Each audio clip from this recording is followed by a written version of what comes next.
તમે બધા આજે બપોરે જે જમ્યા છો એ મીતાબેનના હાથનું જમ્યા છીએ, જે કુદરતી બનાવ્યું છે અને એમણે સ્વાદિષ્ટ બનાવીને આપણને ભોજન કરાવ્યું છે. તો આજે મીતાબેન કહેશે કે સવારે જ્યુસ બનાવ્યો હતો એ શેનો હતો, અને બપોરે ભોજનમાં ચટણી બનાવી હતી એ શું હતી, અને કાલે લાડુ બનાવ્યા હતા તો એ શું હતા. તો એ તમને થોડી ઘણી માહિતી આપશે. ગ્રીન જ્યુસ વિશે થોડી માહિતી આપશે એટલે આપણને ખ્યાલ આવે કે એમણે કેવી રીતે બનાવી હતી, હવે આપણે ઘરે જઈને કેવી રીતે બનાવવાની. આજે આપણે સવારે જે જ્યુસ પીધું એ આમ પન્ના હતું, જેને આપણે ગુજરાતી લોકો બાફલો કહીએ છીએ. એમાં ગોળ, ફુદીનો, મીઠું, સંચળ અને ચાટ મસાલો નાખેલો હતો. એ તમે અત્યારે ઉનાળામાં એવરીડે પીવો તો તમને ક્યારેય લૂ લાગતી નથી. બહાર જઈને આવો અને એક ગ્લાસ પી લો અથવા પીને જાઓ તો તમને ક્યારેય આ ડિહાઇડ્રેશન કે એવી કોઈ તકલીફ થતી નથી. એટલે એના માટે ઉનાળામાં બહુ સરસ છે પીવા માટે. પછી આપણે ગઈકાલે જે લાડુ ખાધા એ લાડુ આપણે તલ, કોપરું, સિંગદાણા, મધ, ડ્રાયફ્રૂટ અને ઇલાયચી નાખીને બનાવ્યા અને ગોળ. એ રીતે આપણે કાચા જ લાડુ બનાવ્યા હતા મિક્સરમાં ક્રશ કરીને. પછી આજે આપણે સ્ટફ કાકડી બનાવી. તો એ કાકડીમાં આપણે મસાલો બનાવ્યો તો એમાં સિંગદાણા, તલ, વલિયારી, પછી રૂટીન મસાલા મીઠું, મરચું, હળદર, ચાટ મસાલો, સિંધવ મીઠું અને સંચળ નાખેલા. અને ગોળમાં આપણે પેલી મિશ્રી આવે ને જે ખડી સાકર એ નાખી હતી અને લીંબુ નાખેલું હતું અને મેઇન વધારે સિંગદાણાનો ભૂકો. પછી આજે જે સલાડ બનાવ્યું હતું એ દૂધી, ટામેટા અને મગ હતા ફળગાયેલું. પછી ગઈકાલે હતું એમાં આપણે અમેરિકન મકાઈ, દાડમ અને દૂધી, કાકડી, એટલે ટૂંકમાં 2-3 આઈટમ મિક્સ કરીને આપણે રોજે અલગ અલગ. એટલે તમે આજે દૂધી ખાધી પણ તમને ખબર ના પડી ને કે દૂધી હતી. એટલે બધું જ ફોડું પણ એવી રીતે કાચું ખવાય, દૂધી પણ ખવાય. પછી કાલે આપણે ભીંડા ખાધા તો બસ ભીંડા ધોઈને વચ્ચેથી ચીરો પાડીને આ જ મસાલો જે આજે બનાવ્યો ને એ જ મસાલો તમે બનાવીને મૂકી દો ડબ્બામાં તો મહિના સુધી એ મસાલાને કંઈ જ થશે નહીં. અને તમારે રોજ જે સ્ટફ ખાવું હોય એ કાકડી, ટામેટા, ભીંડો છે એ ગલકા પણ ખવાય ધોઈને. ગલકા પણ ધોઈને છોડીને આ જ રીતે બનાવવાનું કટ કરીને. એટલે આવી રીતે બધું તમે અલગ અલગ કાચું શાકભાજી ખાઈ શકો છો. એટલે રોજે આપણા લેડીઝના જ હાથમાં છે કે પરિવારને કઈ રીતે સ્વસ્થ રાખવું. તો સાંજે પણ તમે જમવાનું બનાવો, દિવસે કાચું જેમ બેન આપણને સમજાવે છે એમ સવારે જ્યુસ, બપોરે કાચું અને સાંજે જમવાનું બનાવો તો એમાં પણ આપણે 20% જ અનાજ લેવાનું છે, 80% તો વેજીટેબલ જ વાપરવાનું છે. તો તમે રોટલી બનાવો એમાં પણ તમે આજે દૂધી ક્રશ કરીને એનાથી લોટ બાંધો, એક દિવસ કોળું ક્રશ કરીને એનાથી લોટ બાંધો, કોઈ દિવસ મેથીના પત્તા નાખીને લોટ બાંધો. ખાલી અંદર રોટલીમાં પણ તમારું મીઠું નાખવું હોય તો નાખવાનું, પણ એમ કે આવી રીતે આપણે એ બાને વધારે શાકભાજી ખાઈ શકીએ. પછી તમે ખીચડી બનાવો તો તમારા ઘરના દીઠ બધાની 2-2 ચમચી જ લેવાનું અનાજ, દાળ ચોખા જે હોય, અને બાકી બધું વેજીટેબલ જ લેવાનું. કે અડધી વાટકી લેતા હોઈએ અનાજ તો સામે આપણે 4 વાટકી શાકભાજી નાખવાની. એવી રીતે તમારે ખીચડી બનાવવી તો એ તમને નડશે પણ નહીં અને સ્વસ્થ રહેશે. આ રીતે અપનાવશો તો 100% છે કે તમારા શરીરના તમામ દુખાવા તો મટી જ જશે, સાથે સાથે તમે સ્વસ્થ જીવશો અને આજીવન કોઈ રોગ આવશે નહીં. Thank you.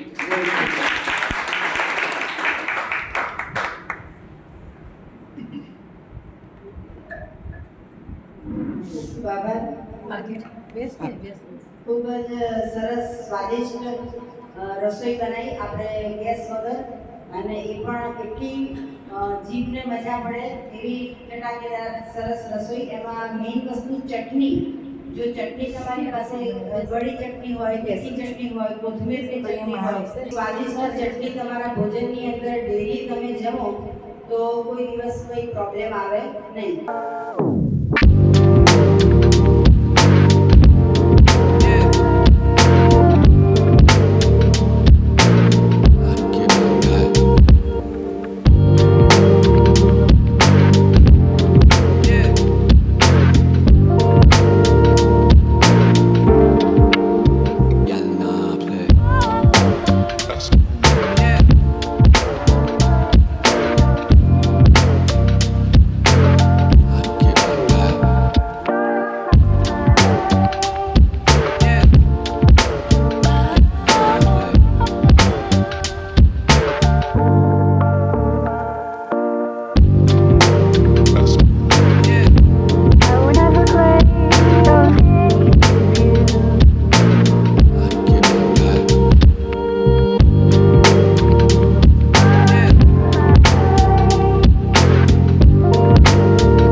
જેમણે આ સિસ્ટમ ફોલો કરી છે એ બધા જ સાધકોને સારું થઈ ગયું છે. એમાં એક એક્ઝામ્પલ આપું કે અમારા ત્યાં આગળ એક ભાઈ જે છે એમને અર્થરાઇટિસનો પ્રોબ્લેમ હતો. અર્થરાઇટિસ એટલે દરેક સાંધામાં દુખાવો અને એક્સ્ટ્રીમ લેવલનો દુખાવો, એટલે ચાલી ના શકે, વાંકા વળી ના શકે, કોઈ વસ્તુ ઉંચકી ના શકે, ખભા ઊંચા ના કરી શકે, હાથ ઉપર નીચે ના થાય, એટલે એવી તકલીફવાળા જે ભાઈ હતા એમને 3 જણા ખભેથી ઉંચકીને ટાગાટોળી કરીને પકડીને લાયા હતા. અને એમણે એવું કીધું કે અમદાવાદના અને ગુજરાતના બહુ જ બધા દવાખાને જઈ, એ ભાઈ જે હતા એમણે ઘણા બધા લાખો રૂપિયાનો ખર્ચો કર્યો હતો અને બહુ જ બધી દવાઓ ખાધીથી, બહુ બધી ઉપચાર કર્યા હતા, બહુ બધા ડૉક્ટર બદલ્યા હતા, પણ એમને સારું નહોતું થયું. હવે એમને સારું એટલા માટે નહોતું થયું કે કોઈ પણ પ્રકારની દવાઓ તમે ખાઓ તો એ દવાઓ ટેમ્પરરી હોય, એટલા સમય પૂરતું જ તમને ઈલાજ આપે, એટલા સમય પૂરતું જ તમને એ રાહત આપે. વળી પાછું તમે એ દવાઓ પતી જાય, એનો કોર્સ પતી જાય, અમુક સમય એની અસર રહે અને એ અસર પતી જાય, વળી પાછું તમે જ્યાં હતા ત્યાંના ત્યાં. એટલે અમારી જે સિસ્ટમ છે એમાં અમે એવું કહીએ છીએ કે કોઈ દવા બદલવાની જરૂર નથી, કોઈ ડૉક્ટર બદલવાની જરૂર નથી, તમારે ખાલી તમારું ભોજન બદલવાની જરૂર છે. જેમ કે આજે તમે બધાએ આ બાજુ ભજીયા ખાતા હતા અને આ બાજુ આપણું તરબૂચ ને બધું સલાડ ને બધું પ્રાકૃતિક આહાર હતું, પણ તમે બધાએ જે ભોજન ખાધું અને એ ભોજન એટલે કે જેને કોઈ આપણે આગ ઉપર ચઢવેલું નહોતું, બધું સ્વાદિષ્ટ હતું, પેટ ભરાઈ ગયું, મજા પડી. જો પેટ ભરાઈ જતું હોય, મજા પડતી હોય અને એનાથી આપણને બધું જ પોષણ મળતું હોય તો પછી આપણે રાંધેલા બાજુ જવાની જરૂર નથી. રાંધેલું જે છે એ ખાલી સુગંધ આપે, જીભને ચટાકો આપે અને થોડા સમય પૂરતું એ મજા કરે. તો હવે જે જીભ આપણી છે એ આખા શરીરમાં સૌથી નાનામાં નાનું અવયવ કહી શકાય કે જીભ ખાલી 2.5 ઇંચની છે. હવે 2.5 ઇંચની જીભ માટે એના સ્વાદ ખાતર આપણને ખબર પડી ગઈ કે ચટાકો કેવો હોય કે આમાં મજા પડી જાય ખાવાની.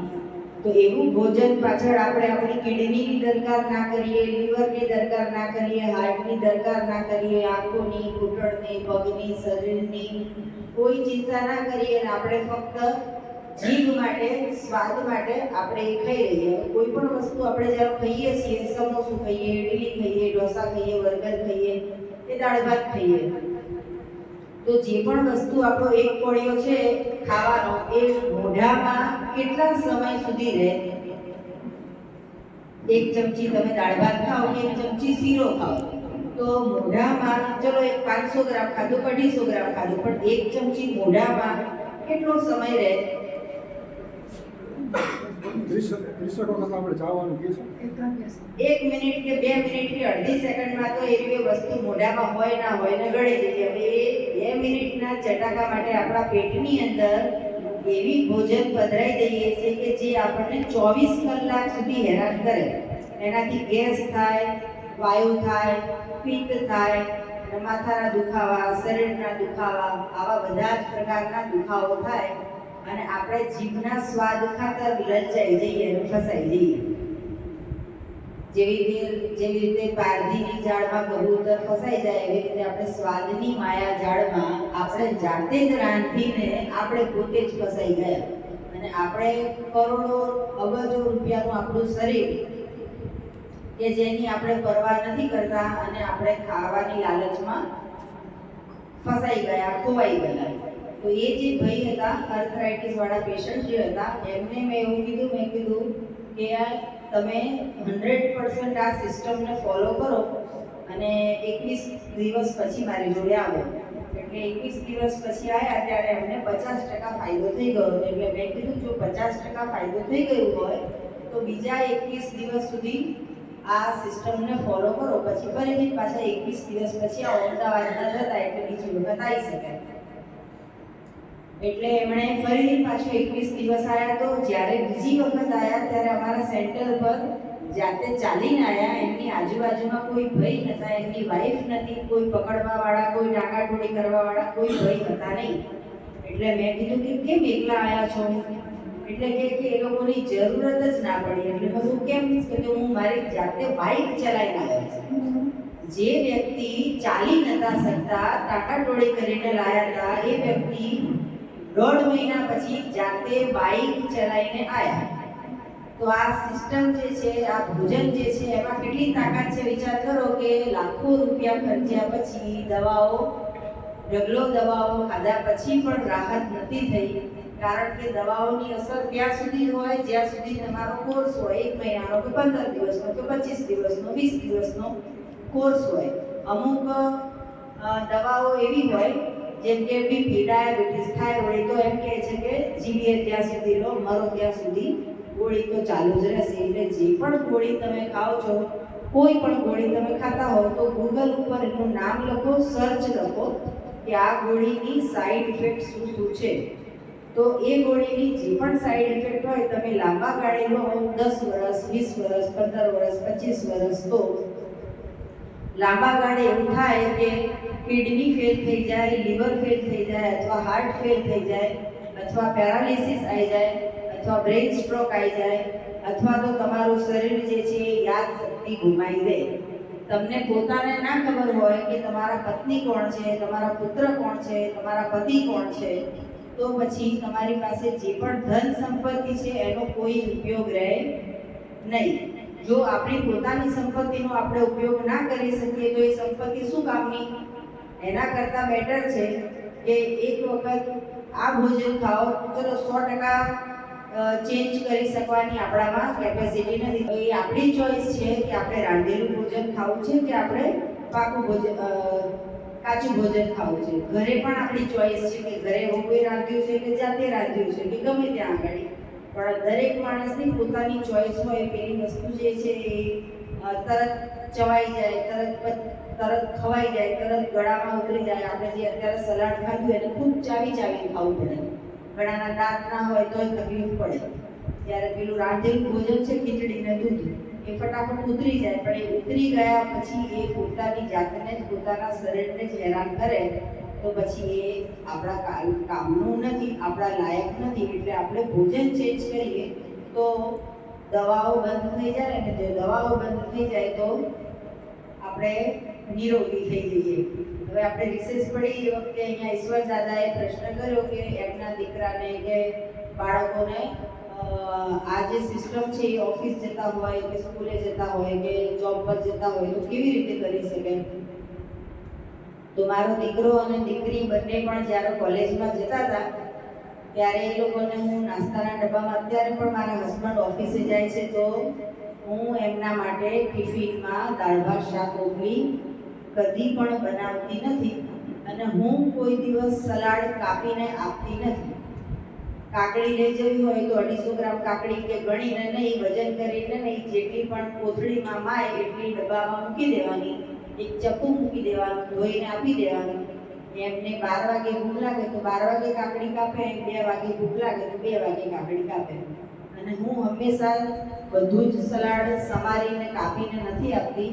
2 ટામેટા આપી દઉં, 2 કાકડી આપી દઉં, 2 સફરજન આપી દઉં કે 2 કેળા આપી દઉં. એમને જે ખાવું હોય એ, અથવા ઘરમાં જે પડ્યું હોય એ, અથવા કશું કોઈક દિવસ એવું બને કે કદાચ ઘરે હું અવેલેબલ નથી અને ફ્રૂટ અવેલેબલ નથી, તો છોકરાઓ અને એના પપ્પા બધાને એવી ટેવ પાડેલી છે કે ઓફિસે જતા રસ્તામાં જે પણ મળે, કાકડી મળે કે કેળા મળે કે ટામેટા મળે, એ 500 કિલો લઈ લેવું અને આપણે ખાઈ લેવું.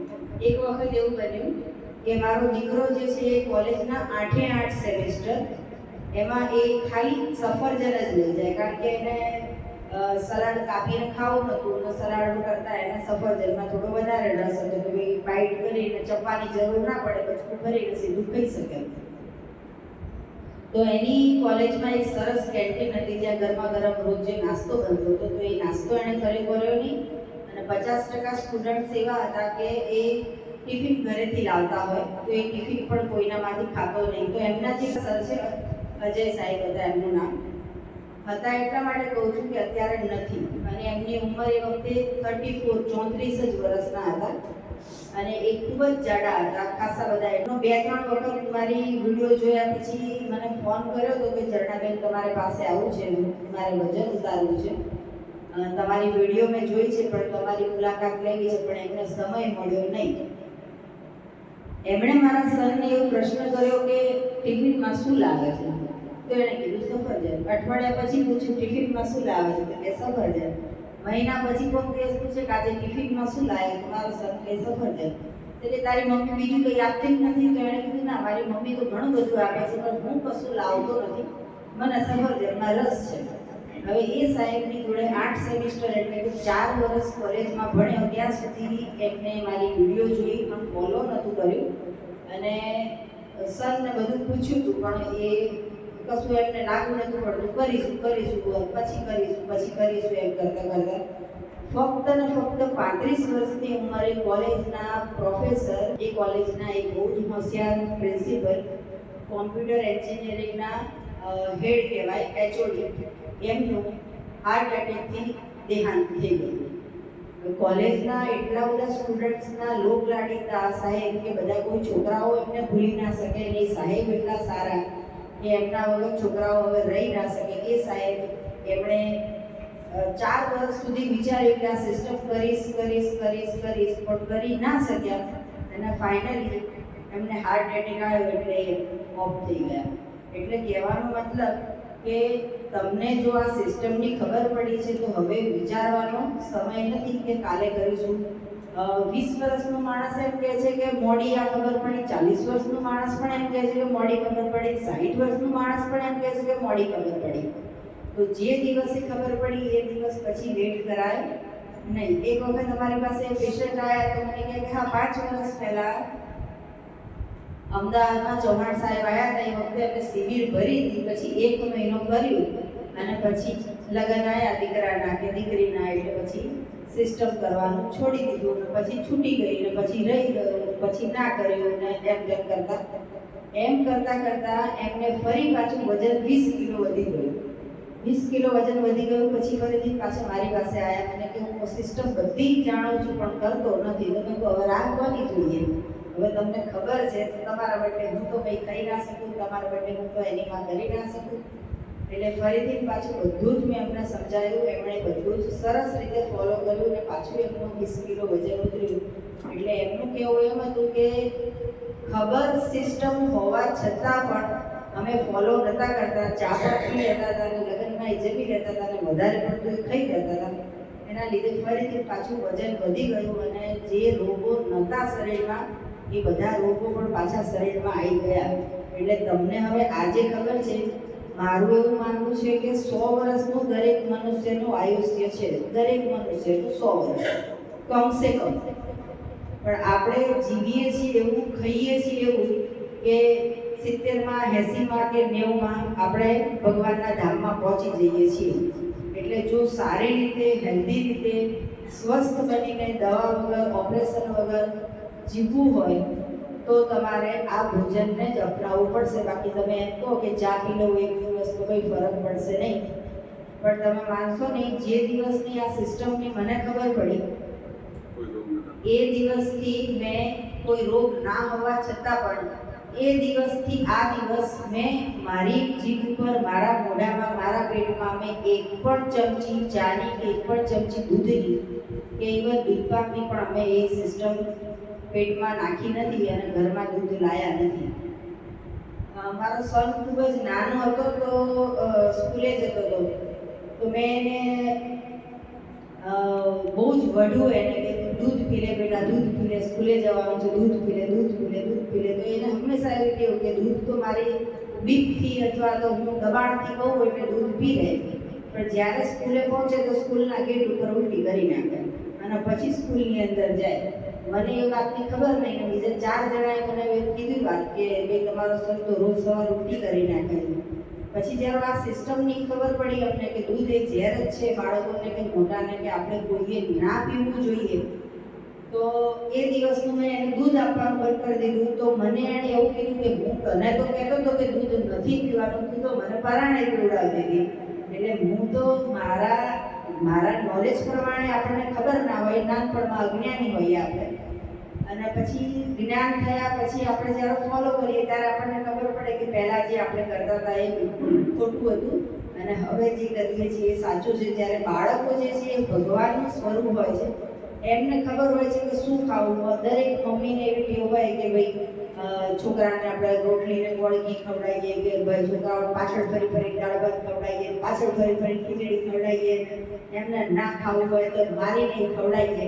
પણ તમે એ જ બાળકને જ્યારે એમ કહેશો કે બેટા તારે ઓરેન્જનો રસ પીવો છે કે ખીચડી ખાવી છે, તો ઓરેન્જનો રસ પસંદ કરશે. તમે એવું પૂછો કે શેરડીનો રસ ખાવો છે તો દાળ ભાત ખાવો છે, તો બાળક તરત એમ કહેશે કે શેરડીનો રસ પીવો છે. એટલે બાળક જે છે એ ભગવાનનું રૂપ હોય છે, એ લોકોને ખબર હોય છે કે શું ખાવું શું નહીં. જ્યારે હું મારો સન વખતે હું પ્રેગ્નન્ટ હતી એ વખતેની વાત કરું કે મને સતત કેરી ખાવાનું મન થાય. કેરીની સિઝન હતી એ વખતે, સતત તો સળંગ 4 મહિના 5 મહિના. હવે હું કેરી ખાઉં ને ત્યારે બધાને એવી ખબર હશે કે પ્રેગ્નન્ટ હોય લેડીઝ એટલે એમને વોમિટ થાય, ખબર છે બધાને? સાંભળ્યું હશે, જોયું હશે, અનુભવ્યું હશે. તો મને એવો વિચાર આવ્યો કે આવું કેમ હશે કે ભાઈ લેડીઝ પ્રેગ્નન્ટ હોય એટલે એને આટલી બધી વોમિટ થાય. એ અનુભવ મને ખુદને ત્યારે થયો જ્યારે હું દાળ ભાત જમું ત્યારે મને વોમિટ થાય જે દિવસે હું ફક્ત કેરી ખાઈ લઉં એ દિવસે મને વોમિટ ના થાય. આવું સળંગ અઠવાડિયું ચાલ્યું. પછી મને ખબર પડી કે શરીરની અંદર જે ભગવાન બેઠો છે એ ભગવાન પોતે એવું ઈચ્છે છે કે દાળ ભાત ના ખાઈશ તું કેરી ખાઈ લે. અને પછી મેં એવું નક્કી કર્યું કે હવે કેરી જ ખાવી છે, આટલી બધી સિઝનમાં સરસ મળે છે. એ પછી મને ખુદને પણ વોમિટ થવાની બંધ થઈ ગઈ. એટલે તમારા પણ વહુ હોય, દીકરી હોય કે તમે કોઈ પણ જેને પણ આવો અનુભવ કરવો હોય તો કરી જુઓ કે બીજા મહિને, ત્રીજા મહિને, ચોથા મહિને જ્યારે પણ વોમિટ થાય છે તો એ એટલા માટે થાય છે કે ખોરાક પચતો નથી. માં જે હોય એ ચા પીવે, દૂધ પીવે અને ઘી ખાય, એટલા માટે એમને વોમિટ થતી હોય છે. આ પુસ્તક મેં પોતે લખ્યું છે. પુસ્તકનું નામ છે રોગ મુક્તિનો માર્ગ, જેમાં લખ્યું છે કે સૂર્યપ્રકાશથી પકવેલી આહારની રેસીપી.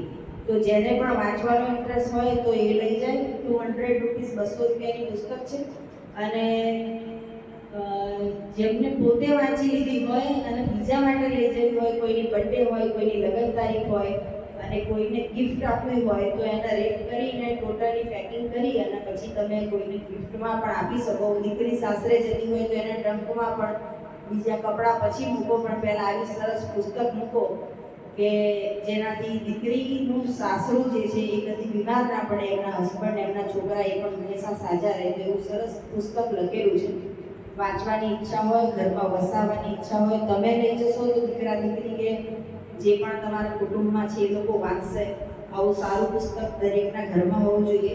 તો આપણે મેનોપોઝની વાત કરતા હતા કે કોઈ પણ લેડીઝ હોય એને મેનોપોઝનો સમય આવે છે 45 પછી. હવે અત્યારે નવા જમાના પ્રમાણે 35 પછી આ પીરિયડ ચાલુ થઈ જાય છે અને નાની છોકરીઓમાં પીસીઓડીનો પ્રોબ્લેમ અને પીસીઓએસનો પ્રોબ્લેમ એટલે કે પીરિયડ અનરેગ્યુલર એ દરેક દીકરીઓની સમસ્યા થઈ ગઈ છે. એના લીધે ઘણા બધા રોગો થાય છે, ઘણી બધી બીમારીઓ થઈ જાય છે, વજન વધી જાય છે અને શરીર જે છે એ બેડોળ થઈ જાય છે.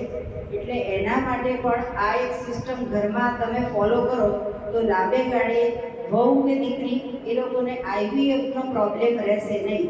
અત્યારે નોર્મલ પ્રેગ્નન્સી રહેતી નથી અને નોર્મલ પ્રેગ્નન્સી રહે તો 9 મહિના ડૉક્ટર એવું કહે છે કે બિલકુલ બેડ રેસ્ટ કરો.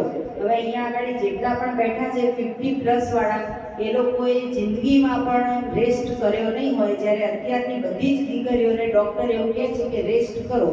એ રેસ્ટ કરવાનું એટલા માટે કહે છે કે શરીર જે છે એ બહારનું ખાઈને અને ખોટું ખાઈને બગડી ગયું હોય, એટલે બાળક ગમે ત્યારે મિસકેરેજ થઈ જાય એ ના થાય એના માટે બહુ જ ફરવાની ટેવ હોય, મોડા સુધી જાગવાની ટેવ હોય, મોડા સુધી મોબાઈલ કરવાની ટેવ હોય, આવી બધી કુટેવ જેને એ લોકો એમ કહે છે કે ન્યૂ જનરેશન. તો આ ન્યૂ જનરેશન જે પણ છે એના લીધે આવનાર આપણી પેઢી જે છે એ જોખમમાં મુકાઈ જાય છે. તો નાની જે છોકરીઓ હોય 20 વર્ષની 25 વર્ષની એ લોકોને જે 28 દિવસનું સાયકલ હોય એ બરોબર પીરિયડમાં રહેતું નથી. ઘણી વખત એવું થાય કે મહિનામાં 2 મહિને 3 મહિને પીરિયડમાં આવે, અથવા ઘણી વખત એવું થાય કે 1 મહિનામાં 2 વખત પીરિયડ આવે. એટલે પછી ગાયનેક ડૉક્ટરના દોડધામ ચાલુ થઈ જાય, રિપોર્ટ કરાવવાનું એ બધું ચાલુ થઈ જાય. એના લીધે દવાઓ ખાવાનું ચાલુ થઈ જાય, દવાઓ ખાય એટલે શરીરને સાઈડ ઇફેક્ટ થવાનું ચાલુ થઈ જાય.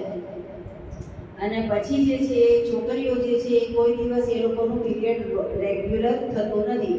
હવે મેનોપોઝમાં પહેલાં 45 પછી અથવા 55 વર્ષ સુધી આ પીરિયડ રહેતો હતો કે જ્યારે માસિક જવાનું હોય, બંધ થવાનું હોય એ વખતે જે લેડીઝ છે એ લોકોને જે અનુભવ થાય છે, જે ફીલ થાય છે એ લોકો હસબન્ડને, દીકરાને કે કોઈને સમાજમાં કહી ના શકે.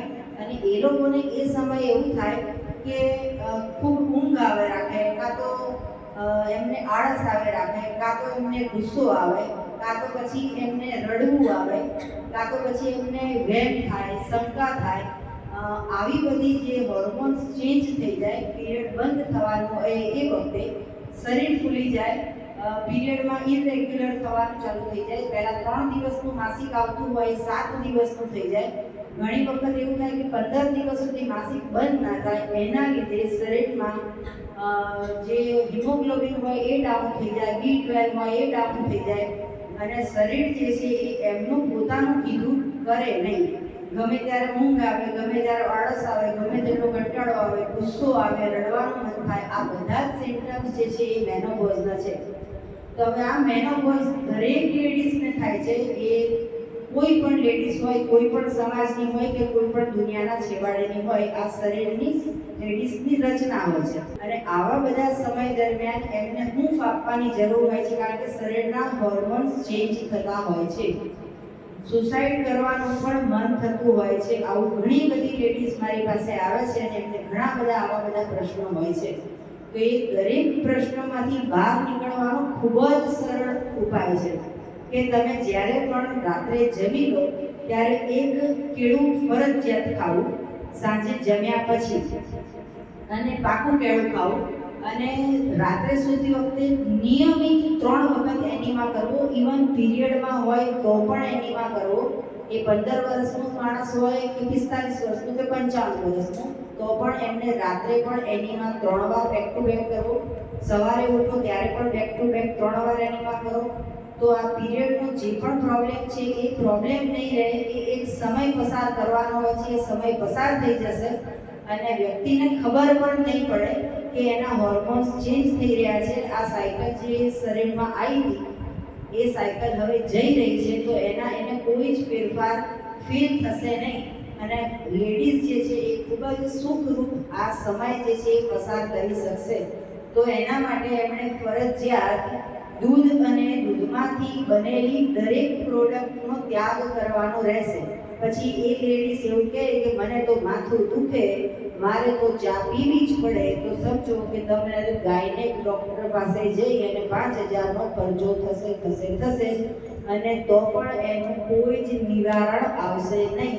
તો એના કરતાં બેટર છે કે જાતે ને જાતે હેરાન થવું એના કરતાં આ સિસ્ટમને ફોલો કરી નાખો તો આ સમય જે છે એ બહુ જ સરસ રીતે પસાર થઈ જશે.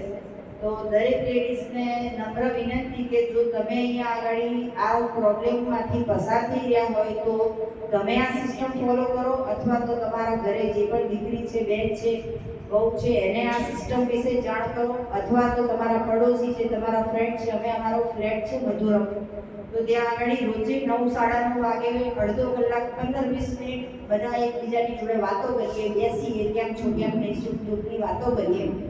તો જ્યારે પણ આવી બધી લેડીઝની વાતો સાંભળ્યા હોઈએ કે રડવું આવે, એને હોટ ફ્લેશિસ કહેવાય, કે અચાનક પરસેવો થઈ જાય, અચાનક ઠંડી થઈ જાય, પગમાં ખાલી ચડી જાય અને ઊંઘ આવે ગજબની, રાત્રે ઊંઘ ના આવે મોડા સુધી, દિવસે આખો દિવસ ઊંઘ આવે, આવા બધા જે હોર્મોન્સ ચેન્જ થતા હોય તો તમે અમારી જે યુટ્યુબની વિડીયો છે એ તમે લોકો સુધી પહોંચાડો તો લોકો જોશે, અને જોશે તો એ સિસ્ટમને ફોલો કરશે, અને જો સિસ્ટમને ફોલો કરશે તો પછી હોસ્પિટલ જવું પડશે નહીં. બેનનો પ્રશ્ન એવો છે કે શેરડીનો રસ પીધા પછી ડાયાબિટીસના પેશન્ટ એવું કહે છે કે ડૉક્ટર પણ એવું કહે છે કે સુગર વધી જાય છે, ડાયાબિટીસ વધી જાય છે. હવે સુગર જે છે એ નેચરલ સુગર છે, જેમ કે શેરડીનો રસ અત્યારે હાલ જ મશીનમાંથી ગાળ્યો, પીસ્યો અને તમારી પાસે આવ્યો, તો તમે હવે શરીરને મશીનથી, યંત્રથી માપો છો ત્યારે તમારું ગ્લુકોઝ વધારે બતાવે છે. તમને એવું લાગે છે કે હવે મારો ડાયાબિટીસ વધી ગયો તો હવે મારે ડાઉન કરવું પડશે. એકચ્યુઅલી મશીન જે છે એ મશીનને યંત્ર હોય એને ખબર ના પડતી હોય, પણ આપણને ખબર પડતી હોય. મને ખબર છે કે મારું ડાયાબિટીસ 200 બતાવે છે કે 250 બતાવે છે, પણ મને એટલો મારા ઉપર વિશ્વાસ છે કે મેં દાળ ભાત શાક રોટલી ખાઈને આ ડાયાબિટીસ વધાર્યો નથી, પણ મને ખબર છે કે મેં 3 ગ્લાસ શેરડીનો રસ પીધો છે એટલે મારો ડાયાબિટીસ વધ્યો છે. હવે આ જે વધ્યો છે એને ફ્રુક્ટોઝ કહેવાય, એને ગ્લુકોઝ ના કહેવાય. એ મશીનને ખબર ના હોય એટલે મશીન તમારું જે ડાયાબિટીસનું લેવલ છે એને અપ બતાવે છે, પણ આપણને ખબર છે કે આપણે શેરડીનો નેચરલ સુગર રસ પીધો છે તો કદાચ એ વધેલું બતાવશે. એ જે વધ્યું છે ફ્રુક્ટોઝ વધ્યું છે, અને એ ફ્રુક્ટોઝથી આપણને કોઈ જ નુકસાન થવાનું નથી. અમારા જે ન્યૂ ડાયટ સિસ્ટમ ફોલો કરતા એક દાદા છે જે અત્યારે હાલ આ સિસ્ટમમાં અત્યારે સેવા નથી આપી રહ્યા, બહુ વર્ષો પહેલાંની વાત છે. તો એ દાદાને 80-85 વર્ષ પછી 600 ડાયાબિટીસ. કેટલો? 600 ડાયાબિટીસ. 600 ડાયાબિટીસમાં પણ દાદા હરતા ફરતા ખાતા પીતા, એમને કોઈ તકલીફ નહીં. અચાનક એમના દીકરાને ને વહુને એવું લાગ્યું કે ચલો ડાયાબિટીસ મપાવવા માટે જઈએ, બહુ દિવસ થયા, ડૉક્ટરને બતાવવા માટે જઈએ. ડૉક્ટરને બતાવવા માટે ગયા તો ડૉક્ટરને 50% ચક્કર આવી ગયા કે 600 ડાયાબિટીસ દાદા આયા કેવી રીતે? દાદા કે હું તો સીડી ચડીને આવ્યો, મને તો કંઈ થતું નથી. તો કે તમે શું ખાઓ છો, શું પીવો છો? તો કે હું નેચરલ ખાઉં છું, અને એનાથી જો સુગર વધી હોય તો એ મારું કશું જ નુકસાન કરી શકતો નથી. એટલે આ આપણી પાસે ઉદાહરણ છે કે નેચરલ વસ્તુ ખાધા પછી, હા તમે પૂરણપૂરી ખાધી અને એકની જગ્યાએ 4 ભાખરી ખાધી અને તમે ચા પણ પીધી, કોફી પણ પીધી, દૂધ પણ પીધું, છાશ પણ પીધું, પછી જો તમારો ગ્લુકોઝ વધ્યો હોય, પછી જો ડાયાબિટીસ વધ્યો હોય તો પછી એ ભય વસ્તુ થઈ ગઈ છે કે એ એક સપાટી વટાઈ ચૂકી છે. તો આપણને ધ્યાન રાખવું કે કઈ વસ્તુથી વધે છે તો સારું, ને કઈ વસ્તુથી વધે છે તો નુકસાન થશે, એ ખાલી આપણે સમજી લેવાનું છે. બાકી કોઈ ડરવાની, કોઈ ચિંતા કરવાની જરૂર નથી. એક વખત સિદ્ધપુરમાં એવી શિબિર કરી હતી કે અત્યારે પણ કરતા જ હોય છે, 9 દિવસ ફક્ત કેરી ઉપર. હવે કેરી વખતે ઘણા બધા ડાયાબિટીસ વાળા પેશન્ટ આવ્યા હતા, એક બે નહીં અસંખ્ય. ત્યાં આગળ પણ આવી રીતની રૂમ છે અને ખેતરમાં ગાર્ડનમાં વચ્ચે ઝાડ નીચે વડલા નીચે બધાને કોઈને ચપ્પુને ડીશ આપી દેવાની અને કેરીનો આખો જે ટોપલો હોય એ ધોઈને મૂકી દેવાનું. જેને 5 ખાવી હોય, 10 ખાવી હોય, ગોળી ખાવી હોય, કાપી ખાવી હોય, જેવી રીતે 2 વાર ખાવી, 4 વાર ખાવી હોય, તો એવી રીતની શિબિર રાખી હોય. તો એમાં 50% પેશન્ટ હતા ડાયાબિટીસના. ડાયાબિટીસના પેશન્ટ આવ્યા એટલે એ વખતે એમનું બીપી માપ્યું, ડાયાબિટીસ માપ્યું અને પછી એમને એવું કીધું કે હવે 9 દિવસ માટે તમારી બધી જ દવાઓ અમને આપી દો. એટલે 50%ને તો એમ થયું કે હવે રામ કરો કર્યા.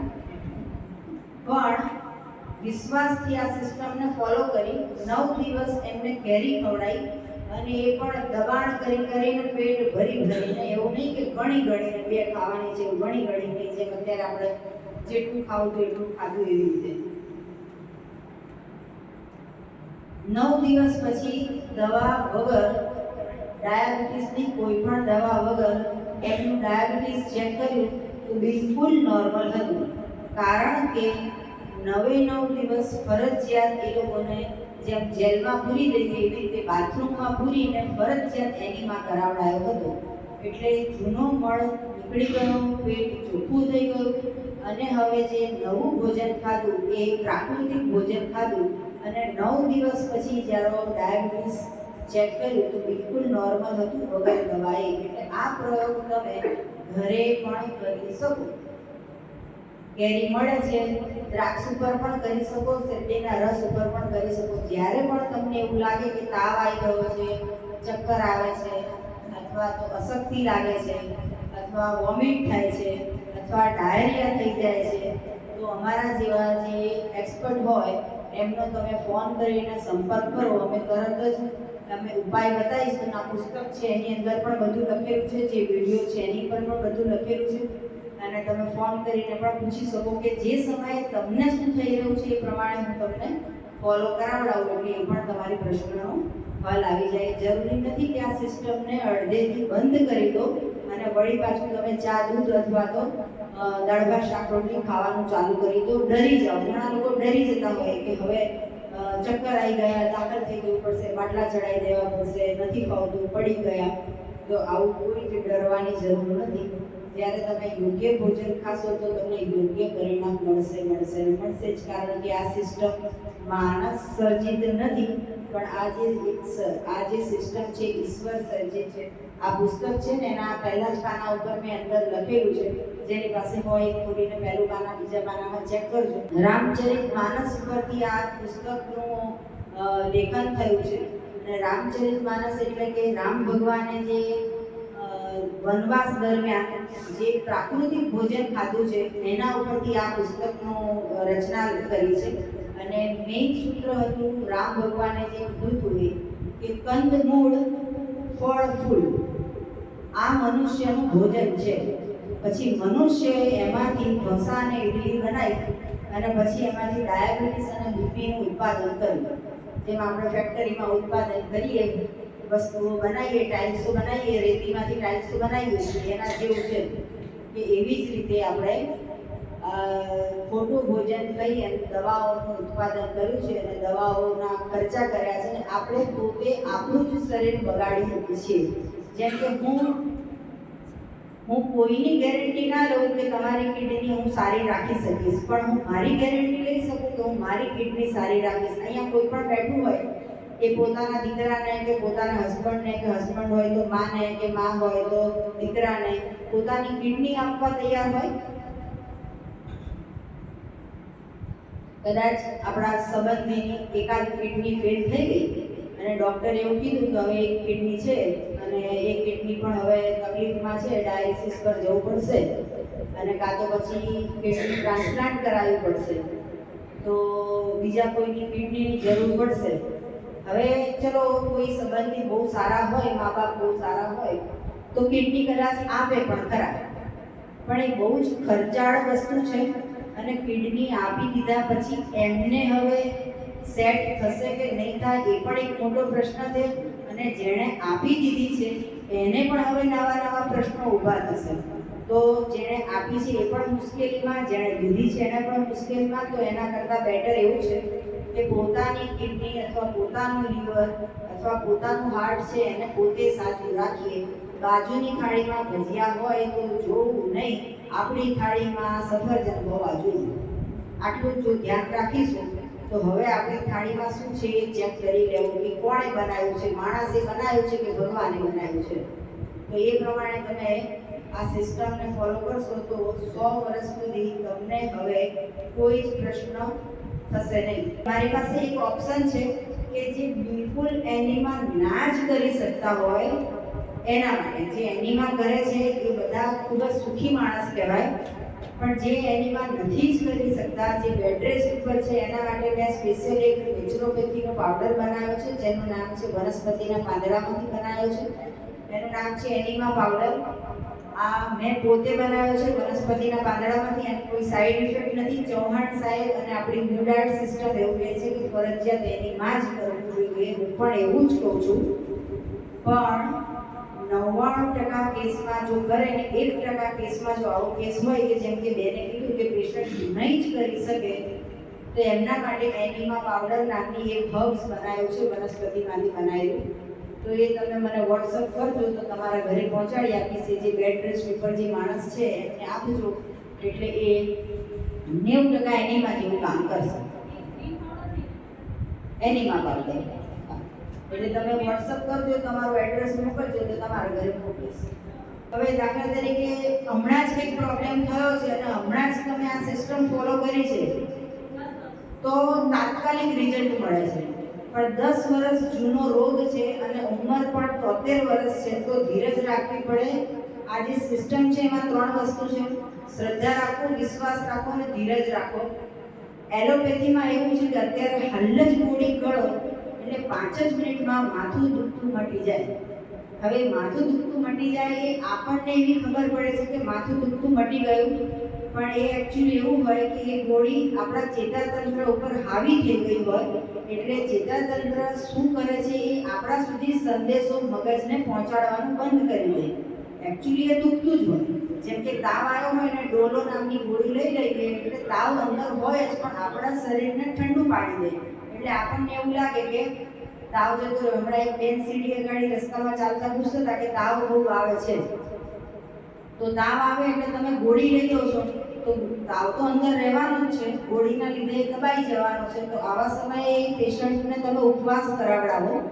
1 દિવસનું 2 દિવસનું પેટમાં કંઈ જ નાખવું નહીં અને જો ના રહેવાતું હોય તો રસાહાર કરાવી દો એટલે ધીમે ધીમે 1 દિવસ લાગે અથવા 2 દિવસ લાગે અથવા વધારે 3 દિવસ લાગે એટલે પેશન્ટ જે છે એમને તાવ ઉતરી જાય.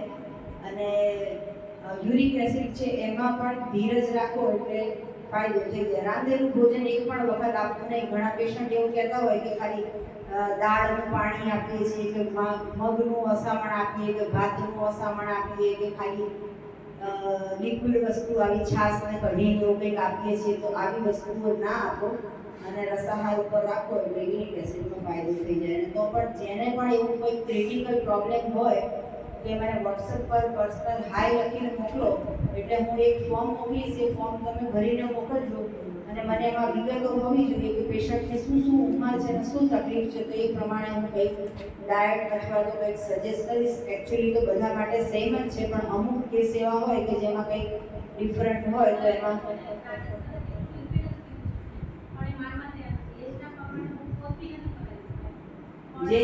જે ના માને એને ભગવાન પર છોડી દેવું પડે. જે ના માને એને ભગવાન પર છોડી દેવું પડે. આપણને દુઃખ થાય પણ આપણે શું કરી શકીએ, સમજાઈ શકીએ. તમે 51 માંથી 50 લોકોને એવું કહેશો કે અમે એનીમા કરીએ છીએ એટલે તમને બધા જ એવું કહેશે કે ના કરાય, આંતરડા ઢીલા પડી જાય, ટેવ પડી જાય, આ સારી વસ્તુ નથી, આ ના કરાય, લાંબે ગાળે નુકસાન થાય. પણ જેણે અનુભવ કરેલો છે, જેમ કે મારો અનુભવ છે ઘણા વર્ષોથી, મારા હસબન્ડ જે છે એ એક પણ દિવસ એવો ના હોય કે સવાર ઉઠે ને એનીમાં ના કર્યું હોય. ઇવન આજે સવારે મેં 4 વાગે બાથરૂમમાં અમે 3 જણાએ 3 અલગ અલગ બાથરૂમમાં એનીમાં કરીને પછી 5 વાગે અમે કારમાં બેઠા છીએ. હવે અમને કોઈ જરૂર જ નથી શારીરિક સમસ્યા કે નથી કોઈ શરીર વધારે કે નથી કોઈ તકલીફ કે ગઈકાલે કોઈ એવું બહારનું કોઈ ખોટું ખવાઈ ગયું હતું કે અમારે એનીમાં કરવો પડે, પણ મારે અહીંયા આગળ સળંગ 4 કલાક 5 કલાક બોલવાનું હતું. એમાં ધીરજ હોવી જોઈએ, તમારા બધા જ પ્રશ્નોના જવાબ અંદરથી નીકળવા જોઈએ અને મગજમાં બરફ મૂકી અને શાંતિથી તમને સમજાવવાનું હતું. બસ ખાલી આટલા ખાતર હું પણ સવારે 4 વાગે આજે એનીમાં કરીને આવી છું. તો તમે પણ આ જે વસ્તુ છે એને સંજીવની ક્રિયા કહેવાય. સંજીવની એટલે હનુમાનજી આ પર્વત આખો ઉંચકીને લઈ આવ્યા હતા, લક્ષ્મણજી મૂર્છિત થઈ ગયા હતા એ વખતે, તો એ જે જડીબુટ્ટી હતી એનું નામ હતું સંજીવની. તો આપણી પાસે અહીંયા આગળ સંજીવની પાત્ર છે કે જે બ્રહ્માસ્ત્રનું કામ કરે છે. મેં એક જ ટોપિક ઉપર હું તમને બધાને એવું કહું, અથવા તો તમે જ્યારે સ્કૂલમાં હતા ત્યારે તમને ટીચરે સ્કૂલમાં શીખવાડ્યું હોય, શિક્ષકોએ, કે 1 + 1 કેટલા થાય? 2 થાય. હવે તમે 20 વર્ષના થાવ પછી તમને કોઈ કહે કે 1 + 1 કેટલા થાય? 1 + 1 જ 2 થાય. તમે 100 વર્ષના હોય ને હું પૂછું કે 1 + 1 કેટલા? 2 જ થાય. આમાં કોઈ ગણતરીમાં ફરક થાય નહીં. તમારા દીકરા પણ ભણશે તો 1 + 1 2 જ થાય. આ નિયમમાં કોઈ ફરક પડવાનો નથી. આટલો સરળ નિયમ છે કે એની માં કરો. આટલું સમજાવવા માટે મારી YouTube પર જે 4000 વિડીયો છે એમાંથી 30 વિડીયો અથવા 35 વિડીયો એવી છે કે જેમાં ફક્ત ને ફક્ત એક જ ટોપિક ઉપર મેં વાત કરી છે કે એની માં કરો. આમ સમજાવું અથવા આમ સમજાવું અથવા આમ સમજાવું, ગમે તેમ કરીને હું સમજાવું છું એ વિડીયોમાં, પણ વાત ફરી એક જ છે કે એની માં કરો. એટલે તમારે હમણાં એક લેટેસ્ટ વિડીયો બનાવી છે કે આપકી પાસ 2 ચોઇસ है, या तो हॉस्पिटल जाओ या तो बाथरूम में जाओ.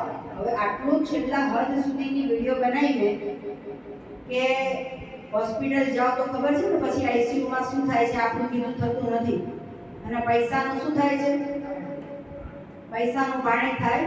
અને એક વ્યક્તિ જ્યારે હોસ્પિટલમાં બીમાર હોય તો ઘરના બીજા 4 જણાને દોડધામ થઈ જાય, નોકરી ધંધા બંધ થઈ જાય, ટિફિનના ધક્કા ચાલુ થઈ જાય અને ડૉક્ટર કહે છે કે આ થયું, પેલું થયું, આ થયું, પેલું થયું. તો એમાં આપણે હેરાન થઈ જઈએ છીએ. ના હેરાન થઈએ એના માટે આ બેને આપણને કેટલી સરસ વાત કરી કે હું તમને હાથ જોડીને નમ્ર વિનંતી કરું છું કે તમે એની માં કરો અથવા તો આ સિસ્ટમને ફોલો કરો. તો એવી જ રીતે હું પણ તમને એ જ કહેવા માટે આવી છું કે આ સિસ્ટમને હવે આજે જો તમે સમજી ગયા છો તો હવે કોઈ દિવસ ભૂલતા નહીં અને થાળી બદલો. ઘણી એક વિડીયો મેં એવી પણ બનાવી છે કે શિબિર એટ યોર હોમ, નિઃશુલ્કમાં સેવા લઈ રહ્યા છો. બાકી દરેક જગ્યાએ 7 દિવસના 7000 અથવા 10 દિવસના 10000 અથવા તો જે આયોજકોને જે પરવડે એ. હું શિબિર કરતી નથી એટલે મને એક્ઝેક્ટલી ખબર નથી, પણ જે પણ શિબિરનું આયોજન કરતા હોય તો તમને લોકોને જ્યુસ આપે અથવા તો આ જે રૂમની વ્યવસ્થા, પંખાની વ્યવસ્થા, બાથરૂમ, રૂમ કે જે પણ બધું ભોજન લાવવું, સમારવું, સાફ કરવું, ધોવું, મોટા વાસણોમાં બનાવવું, આ બધી બહુ અઘરી વસ્તુ છે. તો એ બધી વસ્તુનો જે ચાર્જ લાગે એ આપવો પડે. એટલે શિબિર એટેન્ડ કરો તો સૌથી બેસ્ટ વસ્તુ છે. પણ ઘણાના ઘરમાં દીકરા કે વહુ અથવા દીકરી કે જે પણ હોય અથવા હસબન્ડને આવવું હોય તો વાઈફ ના પાડે, વાઈફને આવવું હોય તો હસબન્ડ ના પાડે, કોક તો પગ પકડીને પાછા પાડે. એટલે અહીંયા આગળ ફ્રીમાં નિઃશુલ્કમાં શિબિર છે તો તમે લાભ લો છો, બહુ સારી વસ્તુ કહેવાય. હવે જો કોઈક વખત એવું બને કે લાભ નથી લઈ શકતા કે ઘણી જગ્યાએ 10,000 રૂપિયા ચાર્જ છે તો એના માટે મેં વિડીયો બનાવી છે શિબિર એટ યોર હોમ. એટલે કે ફક્ત થાળી બદલો. નોકરી ધંધા બંધ કરીને બસના ભાડા ખર્ચીને ત્યાં શિબિરના પૈસા આપીને જો ના થઈ શકતું હોય તો બહુ જ સારી વસ્તુ કહેવાય. 10 દિવસ ઘરે બધાને કહી દેવું કે બાય બાય હું જઉં છું. પણ જો ના થઈ શકતું હોય તો વિડીયોનું નામ છે શિબિર એટ યોર હોમ. તમે જાતે ઘરે પોતાની થાળી ચેન્જ કરો અને આ સિસ્ટમને ફોલો કરો એટલે શિબિર તમારા ઘરમાં ચાલે. ભલે જેને જે ખાવું હોય કાંઈ, લેડીઝ તો જમે નહીં પણ બનાવવું તો પડે જ. હવે જે આપણી ફરજમાં આવે છે એ તો કરવું જ પડે. ફરજમાં આવે છે એ કરવા છતાં અને એ વખતે પણ પાછા પગ પછાડીને ધમ પછાડા કરીને નહીં, હસતા મોઢે બનાવીને ખવડાવવું અને આપણે ના ખાવું.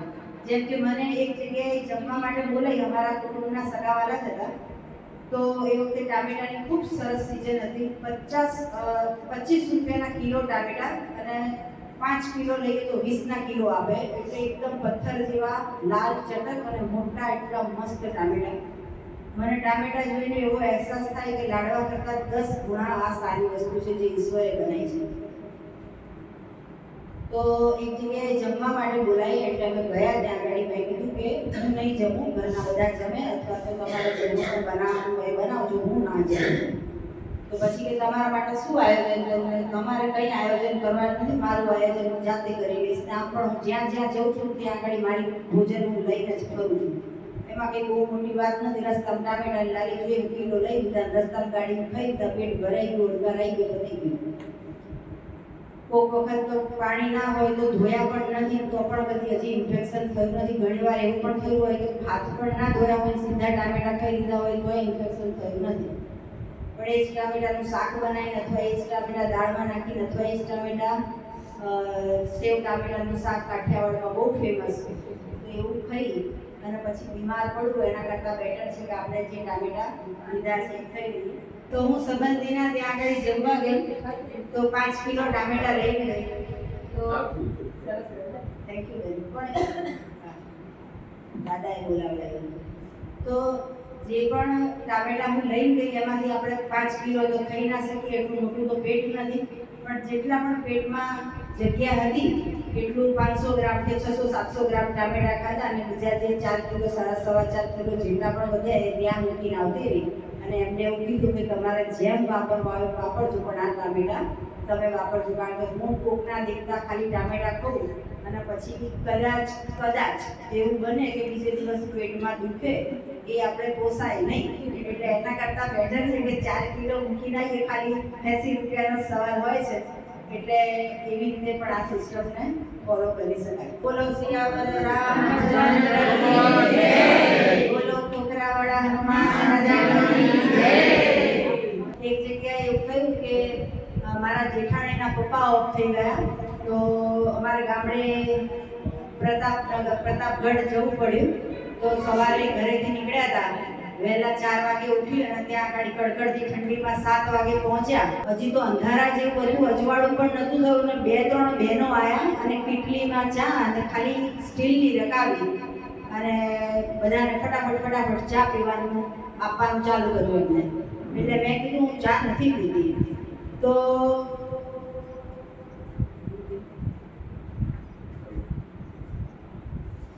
મેં એવું કીધું કે હું ચા નથી પીધી.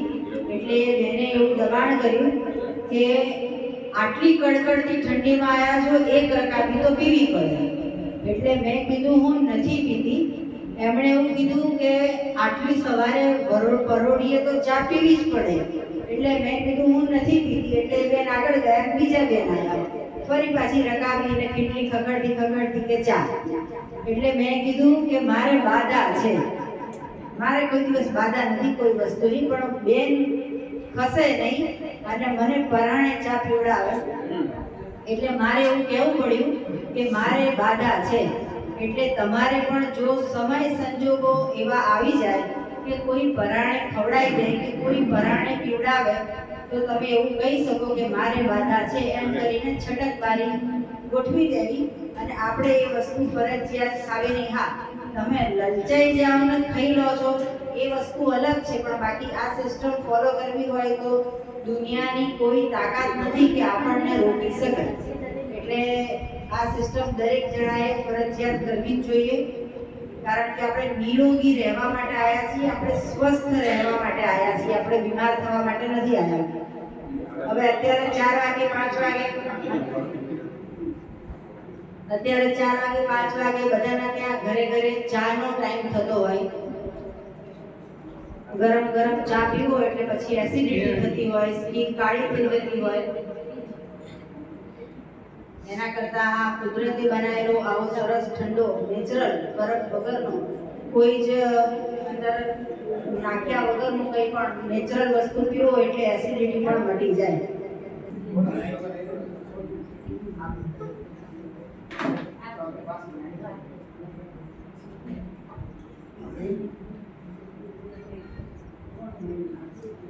દવા લેવા માટે જઈએ અને 400 રૂપિયાનું બિલ થાય તો આપણે એવું ના કહીએ કે 350 રૂપિયા લો, એવું કહીએ મેડિકલ સ્ટોરે?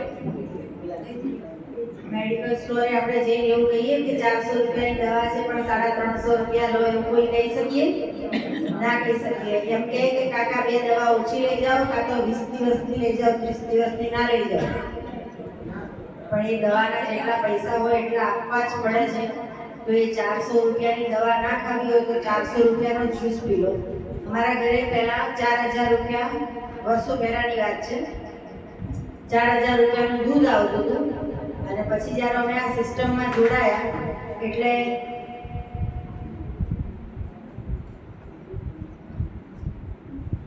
4000 રૂપિયાનું શેરડીનું બિલ ચાલુ થઈ ગયું. બિલ તો ગયું, 4000 તો ગયા. અમારા ઘરથી ખાલી 2 જ મિનિટ દૂર શેરડીના રસવાળો ભાઈ ત્યાં આગળ ઊભો જ રહે છે સળંગ 4 મહિના. તો મેં એને એવું કીધું કે ભાઈ તને એક ડાયરી આપી દઉં, તારે ડાયરી સાચવવાની. મારો સન જે છે એ કોઈક દિવસ 2 ગ્લાસ, કોઈક દિવસ 4 ગ્લાસના દિવસમાં 2 વખત ગમે ત્યારે શેરડીનો રસ લેવા માટે આવે, તારે ડાયરીમાં ખાલી લખી નાખવાનું, જેમ ચાની ડાયરી ચાલતી હોય એવી રીતે. એટલે પહેલા વખતે 4000 રૂપિયા થયા, બીજા વખતે 5000 રૂપિયા થયા, કોઈક વખત મહેમાન આવ્યા હોય તો 6000 રૂપિયા પણ થઈ જાય શેરડીના રસના. એટલે મેં મારા હસબન્ડને કીધું, મેં કીધું આ ખર્ચા જે છે એ 4000 5000 રૂપિયા થઈ ગયા, પછી પણ આપણે તો પાછી કોકના ત્યાં શેરડી પીવા જવી પડે ને લેવા જવી પડે, એના કરતાં બેટર છે કે આપણે શેરડીનો સંચો વસાઈ લઈએ. તો રાજકોટથી શેરડીના મશીનના જે વેપારી હતા એમનું એક્ઝિબિશન હતું, ગાંધીનગર આવ્યા હતા એ લોકો. ગાંધીનગર એક્ઝિબિશનમાં એ લોકોએ જે એડવર્ટાઇઝિંગ કરી હતી કે અહીંયા આગળ દરેક રસોડાના મશીનરી, મોટા જે બિઝનેસ કરવાના હોય એવા બધા મશીનરી મળી રહેશે. એટલે અમે ગાંધીનગર જઈ અને રૂબરૂમાં મશીન લઈ આવ્યા. એટલે હવે 4000 નહીં, 5000 નહીં, પણ 40000માં અઢળક રસ પીએ છીએ. સાંજના 4 વાગ્યા હોય કે બપોરના 12 વાગ્યા હોય, મહેમાન આવે એટલે શેરડીનો સંચો ચાલુ કરી દેવાનો ઘરમાં. અને આપણને મન એવું થાય કે કંઈક મોઢું મીઠું કરવાનું મન થયું છે તો શેરડીનો રસ પી લેવાનો. એટલે તમે પણ જ્યારે આજે જેવી રીતે શેરડીનો રસ પીધો ને ઠંડક થઈ પેટમાં, એવી રીતે તમારા ઘરની આજુબાજુમાં જ્યાં પણ શેરડીના રસનો ચીચુડો જે હોય ત્યાં આગળ જઈ અને આવો મધ જેવો સરસ રસ પીઓ અને પોતાના શરીરને, પોતાના પેટને પવિત્ર કરો.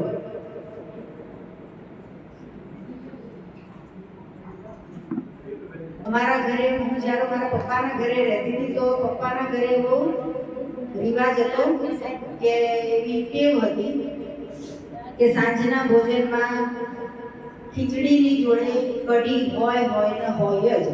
આખા વર્ષ દરમિયાન કોઈ પણ વાનગી બને કે ગમે તે ભોજન બને પણ લાસ્ટમાં ખીચડી અને કઢી હોય જ. હવે જે વ્યક્તિએ 18 વર્ષ સુધી કઢી ખાધી હોય, જીભમાંથી ને દાઢમાંથી સ્વાદ પણ ના ગયો હોય, એ માણસ કઢીનો ત્યાગ કરવાનો કે એને કેટલી તકલીફ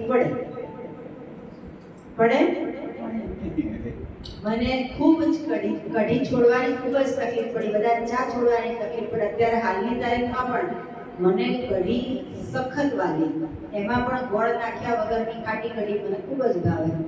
પણ જે દિવસની ખબર પડી કે ભાઈ આપણને આ જે ગર્ભાશય છે એમાં કેન્સર થશે અથવા તો જે બ્રેસ્ટ કેન્સરના પ્રોબ્લેમ આવે છે એમાં કેન્સર ડિટેક્ટ થશે, તો આ પૃથ્વી ઉપર જે હું 100 વર્ષ માટે આવી છું એની જગ્યાએ 50 વર્ષે બધાને બાય કહીને કાં તો બાય કીધા વગર ગાયબ થઈ જવું પડશે. એટલે કેન્સરના રોગથી બચવા માટે પણ અથવા તો આ બીક પણ લાગે આવું થશે તો શું થશે, એ બીકથી પણ, ડરના માર્યા પણ અમે આ સિસ્ટમને ફોલો કરી અને દૂધ અને દૂધની પ્રોડક્ટને તો પેટમાં જવા નથી દેતા. ઇવન અમુક લોકો મારા માટે કેનેડાથી કે ઓસ્ટ્રેલિયાથી જે લોકો બહુ વર્ષે 5 વર્ષે આવ્યા હોય તો ચોકલેટ લઈને આવ્યા હોય તો એ ચોકલેટ પણ મને ખાવાનું મન નથી થતું. ચોકલેટ 100% ભાવે છે પણ તો પણ ખાવાનું મન નથી થતું, કારણ કે 2 મિનિટ મોઢામાં રહે, 24 કલાક પેટમાં રહે અને પછી પેટમાંથી ગેસ થાય, મગજ ઉપર ચડે, પછી આ જે વચન છે ને જે આટલા સરળતાથી નીકળે છે, સરળતાથી વચન ના નીકળે અને એની જગ્યાએ વાણી જે છે એમાં કડવાશ આવી જાય. એટલા માટે એ ચોકલેટ, મીઠી ચોકલેટ છે એનો પણ અમે ત્યાગ કરીએ છીએ. કોઈ પણ માણસ ડૉક્ટર બને, 12મું ધોરણ ભણ્યા પછી કોલેજ ભણે, કોલેજ ભણ્યા પછી જે ડૉક્ટરનો કોર્સ હોય એ કરે, એમાં એમડી થાય, એમાં સ્પેશિયાલિસ્ટ થાય, એમાં કરોડોનો ખર્ચો થાય, પછી સુપર સ્પેશિયાલિસ્ટ હોસ્પિટલ ખોલે, હોસ્પિટલમાં બહુ જ બધા મોંઘા મોંઘા ઇન્સ્ટ્રુમેન્ટ આવતા હોય એ બધા વસાવે, એટલે કરોડો રૂપિયાનો ખર્ચો કરે. હવે તમારું ઓપરેશન ના કરે તો એ ખર્ચો ક્યાંથી વસૂલ થાય? હવે તમને જો 2 દિવસમાં કે 2 અઠવાડિયામાં 2 મહિનામાં ડાયાબિટીસ મટી જાય તો ડાયાબિટીસના ડોક્ટરો હવે શું કરે? ખેતી કરે? એટલે તમને ડાયાબિટીસ મટવા ના દે, તમને સાચી સલાહ ના આપે અને તમને આ દવાઓ ચાલુ રાખે, રિપોર્ટ ચાલુ રાખે. અમદાવાદમાં નારણપુરામાં હમણાં એક હોસ્પિટલ ખુલી છે. હોસ્પિટલ 5 માળની છે. 5 માળમાં સુપર સ્પેશિયાલિસ્ટ ડાયાબિટીસના ડોક્ટર છે. હવે 5 ડોક્ટરની એપોઇન્ટમેન્ટ લેવા માટે પણ 15 દિવસ લાગે છે. 5 હોસ્પિટલના ડોક્ટરો જે છે એ બિલકુલ ફ્રી નથી, એટલા બિઝી છે કે 15 દિવસે એપોઇન્ટમેન્ટ આપે. મને એક વિચાર આવ્યો કે બધી લેડીઝ કે બધા જેન્ટ્સ એવું કહેતા હોય કે ઘૂંટણમાં દુખાવો થાય છે, ઘૂંટણમાં ઘસારો છે, ઘૂંટણ બદલવા પડશે, અથવા તો શરીરના આ ભાઈ જે છે એમણે ખૂબ જ મહેનત કરી આખી જિંદગી, એમના લીધે એમનું શરીર પર જે અત્યારે બોલમાં તકલીફ થઈ છે. કે ખેતીમાં આપણે હળ ચલાવવા માટે કોનો ઉપયોગ કરીએ? બળદનો. બળદ બેસે કોઈ દિવસ કે સૂવે કોઈ દિવસ? આડો પડી જાય બળદ? ના પડે. બળદ જે છે એ જીવે ત્યાંથી મરે ત્યાં સુધી એ ઊભો ને ઊભો જ હોય અને ખેતરમાં હળ ચલાવે અને ખેતીનું કામ કરે. એટલું કામ તો આપણે 100 વર્ષમાં નહીં કરતા હોઈએ. આ ભાઈએ કર્યું છે, બહુ સારી વસ્તુ છે, પણ એટલું બીજા બધાની વાત છે જેમને ઘૂંટણમાં દુખે છે. તો એટલું કામ તો આપણે 100 વર્ષમાં પણ નહીં કરતા હોય. એમાંય અમદાવાદમાં સિટીમાં તો બધી લેડીઝ જે અત્યારે રહે છે એ જાહો જલાલીમાં કે ખાલી 2 હાથ હલાવી અને શાક વઘારી દીધું, ખાવાનું બનાવી દીધું, એમાંય કદાચ રસોઈયા આવતા હોય તો વાત અલગ છે. બાકી કપડાં, કચરા, પોતા, વાસણ કરવા માટે કામવાળા બેન આવતા હોય, ગાડીના ડ્રાઈવર હોય, ઝાપટ ઝૂપટવાળા માટે પણ વ્યવસ્થા હોય ને માળી પણ ગાર્ડનમાં હોય એટલે પાણી નાખવાની જરૂર ના પડે. હવે એવી વ્યક્તિએ કે જેણે કોઈ દિવસ આટલું કંઈ કામ જ નથી કર્યું, એના ઘૂંટણની રિપ્લેસમેન્ટના 7 લાખ રૂપિયા ડૉક્ટર કહે છે, તો એમણે એવું તો શું કામ કર્યું કે ઘૂંટણ ઘસાઈ ગયા? તો એનો જવાબ એ છે કે વ્યક્તિ જે છે એણે ખાલી એક જ કામ કર્યું, સવારે જમો, બપોરે જમો, સાંજે જમો, રાત્રે જમો, કારણ કે અઢળક પૈસા છે. હવે હું નહીં જમું તો કોણ જમશે?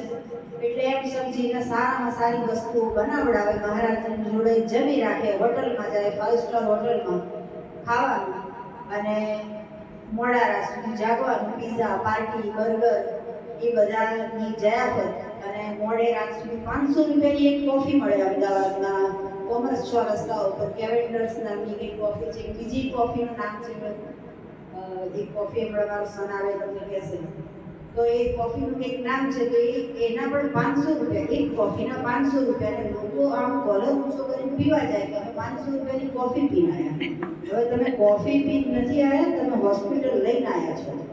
પણ એવું માણસ સમજે નહીં.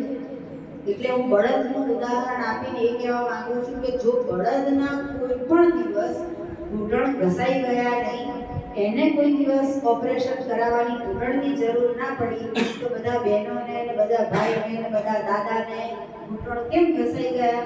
તો એનું કારણ એ છે કે આપણે સવારે ચા પીધી, સાંજે ચા પીધી, રાત્રે ચા પીધી, છાશ પીધી, દહીં ખાધું અને આપણે જે છે એ દૂધની પ્રોડક્ટ વારંવાર શરીરમાં ખાધી, એટલે હાડકાનું જે કેલ્શિયમ હોય જે બનવું જોઈએ એ બન્યું નહીં, ને જે બનેલું હતું એ પણ ખલાસ થઈ ગયું. એટલે હાડકા પોચા પડી ગયા, નબળા પડી ગયા અને એના લીધે આપણને આ બધા રોગો થાય છે. ઘૂંટણ ના હોય, પગ ના હોય એનું કારણ એક જ છે કે આપણે આ ખોટું ભોજન પ્રથામાં આપણે ફસાઈ ગયા છીએ. હવે તમે અથવા જેને પણ પ્રોબ્લેમ હોય એ સળંગ 30 દિવસ માટે એવું કરો કે રાંધેલી એક પણ ચમચી પેટમાં જવી જોઈએ નહીં. મેક્સિમમ લંઘનમ ઉપવાસ. હું અહીંયા જ્યારે મેં મારી સ્પીચ ચાલુ કરી 9 વાગે તો મેં સૌથી પહેલાં એ કીધું. તમે હતા 9 વાગે સવારે? લંઘનમ પરમ ઔષધમ, એટલે એવી ઔષધિ કે જે આપણી પાસે છે. સરગવાના પાનનો વધારે ઉપયોગ કરો. સરગવાની ગોળી મળતી હોય તો એ પણ લઈ શકે. તમને તો અહીંયા આગળ મોરબી મળો છો, સરગવાના પાન પણ મળી રહેશે. એટલે 500 ગ્રામ પાલકમાં 200 ગ્રામ કે 150 ગ્રામ સરગવો નાખીને એ 30 દિવસ પીવાનું ચાલુ કરો. ખટાશ માટે કોઈ અંદર કાચી કેરી પણ નાખી શકો, લીંબુ પણ નાખી શકો. તમને જે પણ અવેલેબલ હોય એ તમે વાપરી શકો. ખટાશથી પણ કોઈ નુકસાન થશે નહીં, કારણ કે એ નેચરલ છે. હવે આવી વસ્તુ જે તમે સળંગ 1 મહિનો, 2 મહિના, 3 મહિના, હવે માણસનું જે શરીર છે એને બનતા કેટલો સમય લાગે? આ શરીરને બનતા 9 મહિના. હવે 9 મહિના મમ્મીના પેટમાં રહ્યા ત્યારે આપણને આ શરીર મળ્યું. તો આટલા સરસ શરીરને બગાડતા કેટલો સમય લાગે? કેટલો સમય? 1 જ મિનિટ કાં તો અડધી જ મિનિટ કાં અડધી સેકન્ડ. કોઈ પણ બાળક જન્મ્યું હોય એને મોઢામાં અખાદ્ય પદાર્થ નાખી દો એટલે બીજી મિનિટે પતી ગયું. એટલે બનતા 9 મહિના લાગ્યા અને બગડતા 1 સેકન્ડ. તો હવે આ જે શરીર છે એને ફરીથી પાછું હવે આપણે સાજું કરવાનું છે. આપણે તો જીવીએ છીએ, હરીએ છીએ, કરીએ છીએ, સાંભળીએ છીએ, બોલીએ છીએ. તો ફરીથી પાછું આ શરીરને નવજીવન આપવાનું છે. તો નવજીવન માટે તમે પ્રાકૃતિક ભોજન ચાલુ કરી દો. તમે માનશો નહીં, મને તો ખાલી કોફીની સુગંધથી પણ લાલચ થઈ જાય છે. મને કોફીની સુગંધ અને એનો ટેસ્ટ એટલો બધો ભાવે છે. હમણાં એક વખત લગ્નમાં જવાનું થયું તો ગરબાનો પ્રોગ્રામ હતો. તો ગરબાનો ત્યાં આગળ નેસકોફીના 2 કાઉન્ટર હતા. બેટા પેલી સૌથી મોંઘી કોફી મળે છે, નામ શું છે? 500 રૂપિયાવાળી. હું ભૂલી ગઈ છે સાહેબ. સ્ટારબક્સની કોફી 500 રૂપિયા. એમાં તો આમ છાતી કાઢીને ચાલે. કોફી પીને આયા, ભાઈ જેમ પીને આયા હોય એવું લાગે છે. શું કોફી પીધી 500 રૂપિયાની? તો ગરબામાં મારી વાત કરું, મને કોફી બહુ જ ભાવે છે. અને ગરબામાં આંટો મારીએ એટલે એ કોફીનું પોઈન્ટ આવે એટલે આગળ બધા ત્યાં તો કોઈ ચાર્જ આપવાનો નથી. 1 કપ પીવો, 4 કપ પીવો, મોડા સુધી 2 વાગ્યા સુધી ગરબા હોય એટલે આંટો મારીને આવું એટલે મને એમ થઈ જાય કે સહેજ પીઓ. પછી મેં કીધું ના, મારે કોકને કહેવાનું છે હું કોફી નથી પીધી. વળી પાછું આંટો માર્યો. વળી પાછું ત્યાં પહોંચું મને લાલચ થઈ જાય. સાચી વાત કરી, તમે માં સમાન છો. તો વળી પાછું મને એમ થઈ જાય કે અડધો કપ પી આવું. પછી વળી કે ના બીજા એમ કરતાં 10 આંટા મારે. મેં મારા મનને એવું સમજાવી દીધું તો મારે કોકને સમજાવવાનું છે. એટલા માટે મેં એ દિવસે કોફી ના પીધી. બાકી એ દિવસે કોફી પીધી હોત તો તમે જોવાના નતા. હું ગપોડા મારું તોય તમને ખબર નથી પડવાની. પણ મન, વચન ને કર્મ, જે બોલવું એ કરવું અને જે કરવું એ જ બોલવું, એ નિયમ પ્રમાણે મારું જીવન એ જ મારો સંદેશો છે એવું ગાંધીજી કહેતા હતા. રવિશંકર મહારાજ એવું કહેતા હતા કે હું મારું જીવન એ જ મારો સંદેશ. તો બસ એ જ વસ્તુ કે હું જે કહું છું એ કરું છું ને એ જ બોલું છું. એટલે મેં એવું કીધું કે કોફી નથી પીધી તો હવે આજથી તમે નક્કી કરી નાખો, જે છેલ્લી પીધી એ પીધી, હવે પતી ગયું. બોલો શ્રી કૃષ્ણ કનૈયા લાલ કી જય. કોફીનો ત્યાગ નહીં વળશે. મારું માઇન્ડ તો બંધ ન થઈ ગયું. નહીં માગે, હવે ના માગે. કારણ કે હવે કેટલા વર્ષ થયા બા? તમને કેટલા વર્ષ થયા? 74, 62 વર્ષ થયા, 64 વર્ષ થયા. તો 64 વર્ષથી કેટલા વખતથી ચા કોફી પીવો છો? 7-8 વર્ષ. હવે 8 વર્ષ પી લીધા, 64 વર્ષ થઈ ગયા, બરોબર? તો હવે એ વસ્તુનો ત્યાગ, જેટલી આપણા નસીબમાં હતી એટલે પી લીધી અને હવે એની આપણને કંઈ જરૂર નથી. એટલે હવે કંઈ આપણે પીવાની જરૂર નથી. અને તમે ભગવાને તમને અહીંયા એટલા માટે જ મોકલ્યા હોય કે તમે કોફી બંધ કરી દો. એટલે હવે સુગંધ આવે ને ત્યારે સૂંઘીને આનંદ લઈ લેવો, પણ મોઢાથી જીભથી ટેસ્ટ કરીને આનંદ લેવો નહીં. મને ભાવે છે જો કંઈ છોડી છે, કારણ કે મારે અહીંયા ઉભા રહીને કેવું હોય, હું કોફી પીને આવું, કોફી ઘરેથી પીને આવું સવાર 4 વાગે, તમે કહો ના મેં તો કોફી નથી પીધી, તો ખબર પડે પછી કે આ ખોટું બોલી રહ્યા છે. શેરડીના રસનો એકાહાર કરી શકો. બધા એવું કહેતા હોય છે કે શેરડીનો રસ ગળ્યો છે એટલે વજન નહીં ઉતરે, પણ તમે લિમિટમાં પીવો. જેમ કે આખા દિવસમાં 1 લીટર જ પીવો તો વજન ઉતરશે, પછી તમે 3-4 લીટર પીવો તો પછી વજન ના ઉતરે. એટલે એ જ્યારે તમે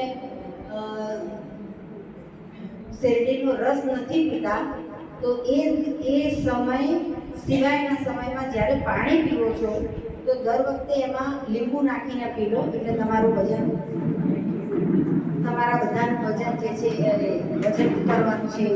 માણસ જ્યાં સુધી શ્વાસ લે છે ને જીવે છે ને ત્યાં સુધી આ સિસ્ટમ કામમાં કરશે. અમારી પાસે એક કેસ આવ્યો હતો કે જે વ્યક્તિ કોમામાં જતા રહ્યા હતા, એટલે કે એમને ભાન નહોતું, ખાલી જીવવા ખાતર જીવતા હતા. અને એ વ્યક્તિ પણ પછી બેભાન અવસ્થામાં એમને જે પહેલા ઈંડા પીવડાવતા હતા, અથવા દાળ ભાત પીવડાવતા હતા, અથવા કઢી છાશ પીવડાવતા હતા, ખીચડી દૂધ પીવડાવતા હતા, એ ભોજનના બદલે કોમામાં જે ગયેલા પેશન્ટ હતા એમને લીલા કાંદડાના રસ ઉપર સળંગ 10 દિવસ રાખ્યા, અને એ સૂતેલી પોઝિશનમાં જ એમને એનીમાં કરાવી રાખ્યો. એ વ્યક્તિ પણ ભાનમાં આવી ગયા. તો જે જીવે છે, ફરે છે, કિડનીનો પ્રોબ્લેમ છે, એમને અમારી વિડીયો મોકલો અને એમને એવું કહો કે તમે ફોન કરો, એટલે હું એમને પર્સનલ ગાઈડન્સ કરીશ.